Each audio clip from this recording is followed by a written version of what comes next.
আর্জিকরে কি কালচার চলতো আমি জানি না। এখন থেকে আর্জিকরে একটাই কথা, শেষ কথা একটাই, দ্য হাইয়েস্ট থিং যা কিছু আছে, that is principal and me, আমাদের উপরে যে যেতে যাবে, he have to face my wrath of MSBP। Mascot spin control ল্যাবের পরীক্ষায় এটি প্রমাণিত। কেয়াসেট আলোপেক্স পেন্টা অ্যাক্টিভ নতুন চুল গজাতে সাহায্য করে, চুল পড়া বন্ধ করে। Keya Seth Alopex penta active 10 hair fall প্রবলেমের একমাত্র সলিউশন।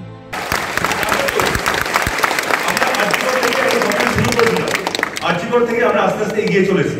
বিং এর অ্যাডমিনিস্ট্রেটর, আমার ইচ্ছে হচ্ছে সারা জীবনটাই আমি আনন্দ করেই আমি এখানে উঠে এসেছি। আজ পর্যন্ত কোনোদিন হয়নি আমি কোনো ক্লাস করেছি, প্রক্সিতে আমি বিশ্বাসী ছিলাম। বাট অ্যাকচুয়ালি ব্যাপারটা ছিল কি, যে আজকে যদি আমি পারতাম, যদি আমাকে জোর করে এখানে এমএসবিপি না হতে হতো, আই ওয়াজ দেয়ার, এবং আমার গলাতে একই স্বর থাকতো।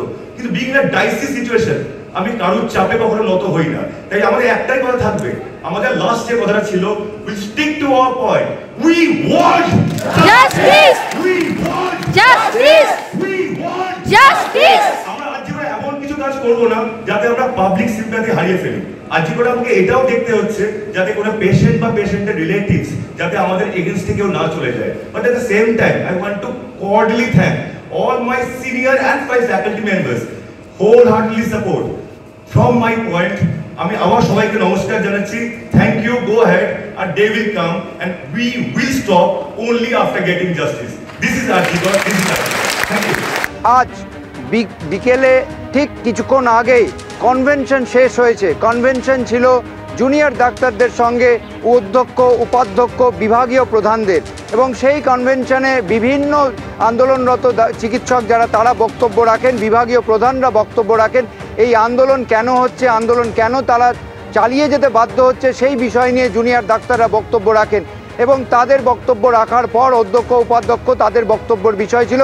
এবং আমরা যেটা ভাইরাল ভিডিওতে দেখতে পাচ্ছি যে উপাধ্যক্ষ তিনি একদিকে যখন হাসপাতালে পরিষেবা স্বাভাবিক করার পক্ষে কথা বলছেন, এবং সেইখানে হাসপাতালে পরিষেবায় যাতে রোগীদের ক্ষতি না হয় তার জন্য সিনিয়র ডাক্তাররা কীভাবে পরিষেবা চালিয়ে যাচ্ছেন সেটার কথা বলছেন। অন্যদিকে তিনি বলছেন যে এই যে মর্মান্তিক দুর্ভাগ্যজনক ঘটনা, তার জন্য তিনিও জাস্টিস চাইছেন, তিনি কোনোভাবে কোনো চাপের কাছে নতি স্বীকার করবেন না। এবং এটাও স্পষ্ট করছেন যে এই যে মেডিকেল কলেজ, সেই মেডিকেল কলেজে সর্বোচ্চ স্তরে অধ্যক্ষ এবং উপাধ্যক্ষ রয়েছেন। তিনি বারবার পড়ুয়াদের এবং আন্দোলনরত চিকিৎসকদের এটাই সতর্ক করে আবার বলেন যে আরজিকর যেন এমন কিছু ঘটনা না ঘটে যাতে রোগী পরিজনদের কোনো ক্ষতি হয়। দেখো সৌমেন, এই মিছিল যখন কলেজ স্কোয়ার থেকে শুরু হয়ে ধর্মতলার দিকে এগিয়ে গেছে, মিছিল যত এগিয়েছে ততই প্রতিবাদের যে গর্জন, সেই গর্জন আরো জোরালো হয়েছে। তুমি দেখো এই মুহূর্তে ইস্টবেঙ্গল, মোহনবাগান, মোহামেডান তিন যে প্রধান কলকাতার তিন বড় ক্লাবের সমর্থকদের যে প্রতিবাদের ঢেউ, সেই প্রতিবাদের ঢেউ এখন ধর্মতলার থেকে কিছুটা আগে রয়েছে মিছিল। তারা স্লোগান শাউটিং করছেন। এই যে নির্যাতিতা, অর্থাৎ যে আরজিকরের তরুণী চিকিৎসকের ধর্ষণ খুনের ঘটনা, তারই প্রতিবাদে এই পথে নামা। তুমি জানো এর আগে 18ই আগস্ট অর্থাৎ 11 দিন আগে যখন ডুরান্ড কাপের ডার্বি বাতিল হয়েছিল, সেদিন আমরা দেখেছিলাম এই প্রতিবাদ। তিন প্রধান যুযুধান দুই পক্ষ ইস্টবেঙ্গল, মোহনবাগান তারা এক ছাতা তলে এসেছিল। 11 দিন পর আজ আবার ইস্টবেঙ্গল, মোহনবাগান পথে নামলো। তুমি ভাবতে পারছো ইস্টবেঙ্গল, মোহনবাগান যখন মাঠে লড়াই করে একেবারে চিরশত্রু, তারা চিরপ্রতিদ্বন্দ্বিতা, যে শত্রুতা বিশ্ববিখ্যাত কলকাতা ডার্বি, তারাই এক ছাতের তলায় চলে এসেছে। ঘটি বাঙালের যে লড়াই, সেই ঘটি বাঙালের লড়াই নয়, ঘটি বাঙাল একেবারে কাঁধে কাঁধ মিলিয়েছে।